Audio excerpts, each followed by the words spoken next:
This video is brought to you by NordVPN, a fantastic VPN service that can make for a more secure browsing experience. Keep yourself protected and unlock streaming content from other countries with NordVPN. Stick around to the end for more details.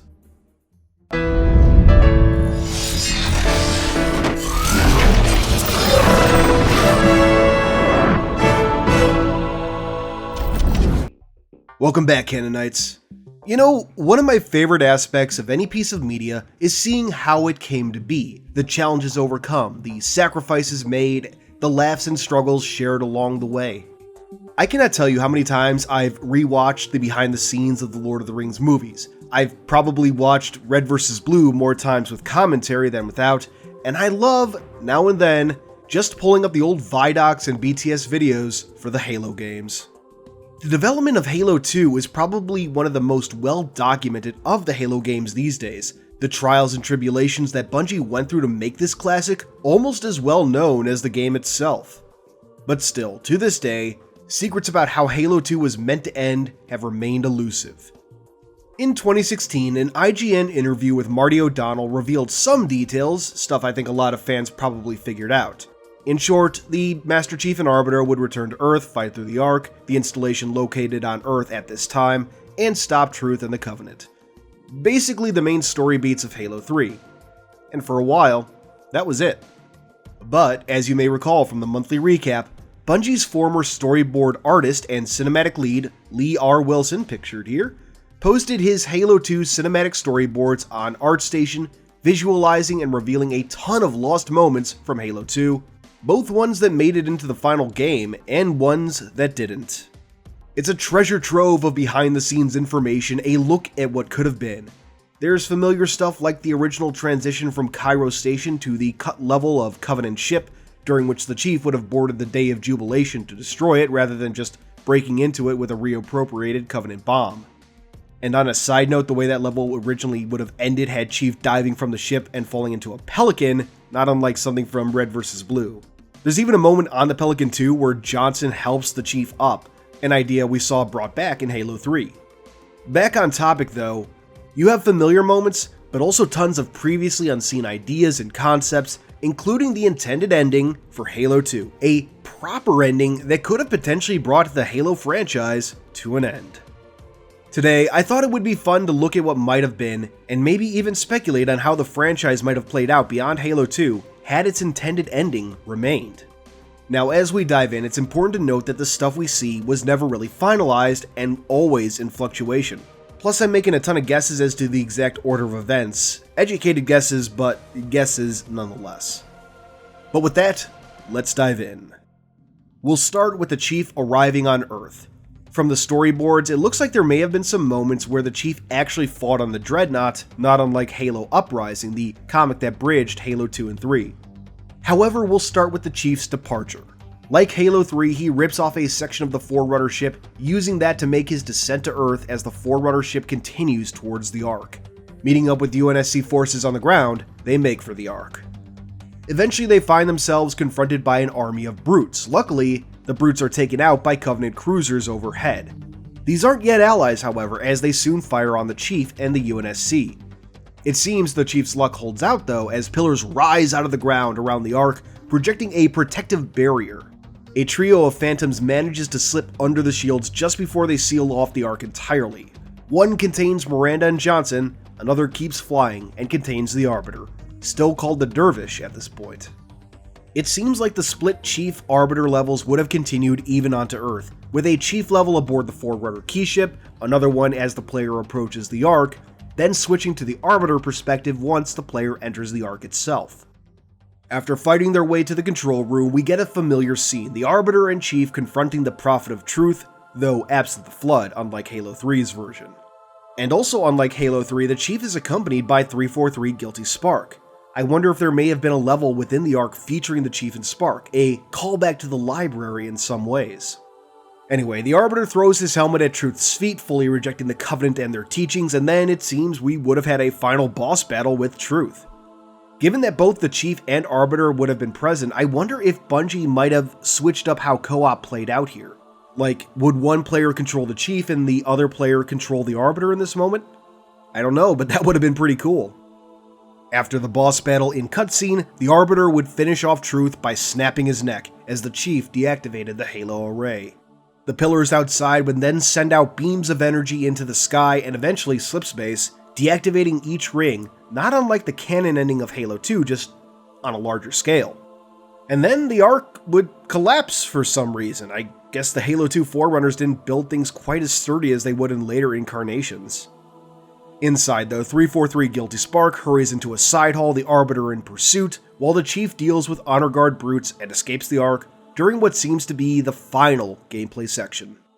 The next cutscene would seem to bring the game full circle, the Chief at another awards ceremony, this time in something nice. And in all seriousness, this is something I am dying for in the Halo games. I want to see the Chief not only out of his armor, but in full dress uniform at some point. Back to it though, we cut to the Chief looking out onto Earth, fireworks going off in the distance, a scene reminiscent of Halo 4's ending though, much cheerier. Johnson and Miranda join him in turn, a final shot showing the Covenant leaving Earth. After the credits, we join the Arbiter in the ruins of the Ark, a room called the Data Vault in the storyboards. He finds Spark in the center of a room near a sarcophagus. A large piece of stone then falls from the ceiling, breaking the sarcophagus open, revealing a human skeleton, cementing that humans are the direct descendants of Forerunners. Another rock falls, blocking the only exit. Luckily, Spark decides to be nice and lifts the Arbiter out of the data vault. The scene fades to white, then to a Covenant ship. The Arbiter walks past rows of elites, joining the Spec Ops commander, Urtas Vadumi, as they look out over Earth, a variation of their final scene together in Halo 3. More credits would seem to play, according to the storyboards, before we basically get the same cutscene that bookended Halo 2 as we know it. The Gravemind has infested High Charity and prepares to question Cortana. The main difference here though is we get to see the Gravemind's mass being moved from Delta Halo to High Charity as Covenant ships and flood forms bring it to the Covenant Holy City. But that would have concluded, at least in one version of the script, Halo 2, a definitive end to the Human Covenant War, but not to the Halo story. Cortana would still be trapped awaiting rescue, leaving things open for future titles. Imagine what Halo might have been in such a timeline. How would Halo 3 have played out? Would Microsoft have continued to force Bungie into being a Halo development house, or would they have allowed the studio to branch out and develop other titles? And for those like myself, what might the expanded universe have looked like in this alternate timeline? A Halo 3 in such an era is hard to imagine, though a part of me thinks that the Cortana letters may have played a larger role in this alternate Halo 3. For those who may not recall, the Cortana letters were a series of emails that released prior to Halo CE's announcement in 1999. Sent by Cortana, they laid certain groundwork for the universe and hinted at Cortana herself becoming an antagonist or something more than a simple AI companion, not too dissimilar from the fate of Durandal from the Marathon franchise. While these letters were decanonized even by the release of Halo CE, we can see that they would continue to influence Halo for years to come, with direct quotes from them appearing in Halo 3's announcement trailer and the final game. This is the way the world ends. I have walked the edge of the abyss. I have seen your future and I have learned. Never mind that they possibly inspired the direction Cortana would go in for Halo 5. So if Halo 2 had concluded as planned, might they have played a larger role in an alternate Halo 3? For me at least, I think that would have likely been the case. Any potential Halo 3, aside from whatever else the game did, would have to follow up on Cortana being trapped on Delta Halo and the lingering threat of the Flood. Without the pressure of ending the Human Covenant War, Bungie may have had more time to explore what Cortana being captured by the Flood really meant and its consequences. Maybe we could have seen Cortana go full mendicant bias, joining the Flood and the Chief having to rescue or destroy her. And with more time dedicated to the Flood alone rather than as a secondary antagonist, maybe Bungie could have fleshed out what a fully empowered Flood outbreak looks like. There are tons of cut Flood form ideas from Halo 3, such as the Infectors or the Flood transport form, or even within Halo 2 there's stuff like the Flood Hulk, a massive towering pure Flood form. One thing I've wanted to see for years now, ever since it was mentioned to me by an old friend from the days of the Halo archive, are Flood cultists, like people who would willingly give themselves over to the Flood and perhaps in return be allowed to keep some of their free will. I don't know, but stuff like that sounds dope. And going back to mendicant bias for a second, we can hear in Halo 2 that this Forerunner AI was already being hinted at in the game. I'll do what I can to slow the launch sequence. There's something inside this ship, a presence that's fighting back. For a Covenant construct, it's unusually formidable. So, might he have taken a more central role, maybe replacing Cortana as the Chief's companion for this alternate Halo 3? And finally, what of the Arbiter? For me, even if Halo 2 had been finished as intended, I feel that his reception may not have been much better than it was in our timeline. Sad as it is, I think he would have been sidelined just the same, rather than being allowed to develop further as a character. And that's even sadder given that we see him and 343 Guilty Spark hanging out at the end of these Halo 2 storyboards. How cool would it have been to play as the Arbiter and have 343 Guilty Spark guiding you around Forerunner ruins and shit? God damn, we need an Arbiter game. Whatever the case though, I think a Halo 3 following this hypothetical Halo 2 could have been a full-scale Flood outbreak galaxy-wide, with Flood invading worlds and taking them over, and the Chief and Arbiter joining forces once again to combat it. Maybe Cortana would have joined the Gravemind due to the Logic Plague, and our duo needs to find Mendicant Bias, the one AI with history with the Flood, to combat it properly. And maybe, just maybe, we might have seen the entire Halo array activated again, or perhaps they'd find another solution, something the Forerunners were unable to act upon for one reason or another. And finally, what would the expanded universe have looked like in this timeline? I think it's no secret at this point that Bungie as a company had misgivings about the EU that Microsoft started with the fall of Reach. Bungie tried to kill that book and only agreed to it in exchange for help finishing Halo CE. When Halo the Flood was being written, they fought against that too, backing off only when it was agreed that any characters introduced would die. And when the Halo graphic novel came along, they wanted to refute the idea that Johnson was immune to Flood infection, though I'd say they did a pretty poor job of that. In short, we might have never seen the wave of books we've gotten under 343 Industries. In some ways that would have been better, I'm sure. The sheer number of books these days can be a bit intimidating, but we might have missed out on some great stories. Would Silent Storm or Renegades have ever happened? I think probably not. Under Bungie, we saw 6 books and 2 comics in the first 7 years of Halo from 2001 to 2008. I can't imagine that would have changed all that dramatically had Bungie continued to develop Halo games. And speaking of games, what about non-Bungie Halo titles? Under 343, for better or worse, we've gotten to see other studios explore the Halo universe. I hope to see more of that still, but I think a future where Bungie remained the central Halo development house wouldn't have seen as many outside projects.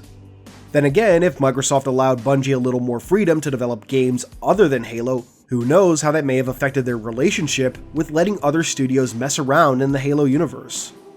It's fascinating to think about what could have been.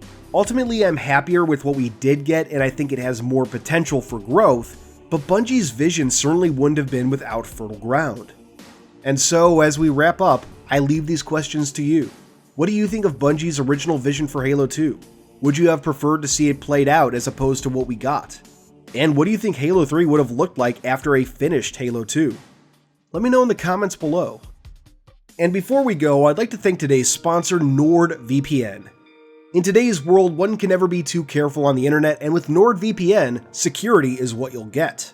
Whether you're at home or on the go, NordVPN works with most major operating systems, including iOS and Android, to secure your connection. And with over 5,200 servers in 59 countries, you'll never notice a delay in your connection. Fast and reliable, Nord is the VPN of choice. Right now, you can go to nordvpn.com/HaloCanon or use the promo code HaloCanon to get a huge discount on a 2-year plan plus an additional month free. Whether you just want a sense of security while browsing or you want to unlock streaming content from other countries, Nord is the VPN service for you. With awards for the best VPN and recommendations from dozens of technology experts, you can trust that NordVPN will protect you without logging your data or trying to sell it to advertisers. So once again, go to nordvpn.com/HaloCanon or use promo code HaloCanon to get a discount on a 2-year plan with 1 month free. And if you don't like it, Nord has a 30-day money-back guarantee. You've got nothing to lose and plenty to gain. Try out NordVPN today. Thanks for watching, Canonites. That's all for today, and until next time, this has been Halo Canon. Thanks for watching, everyone. I hope you enjoyed this video. If you did, please consider subscribing, and if you really love me, hit that notification bell and leave a thumbs up. These both really help out the channel. I wouldn't be where I am now without your views and support, so once again, thank you. Keep on being awesome, Canonites.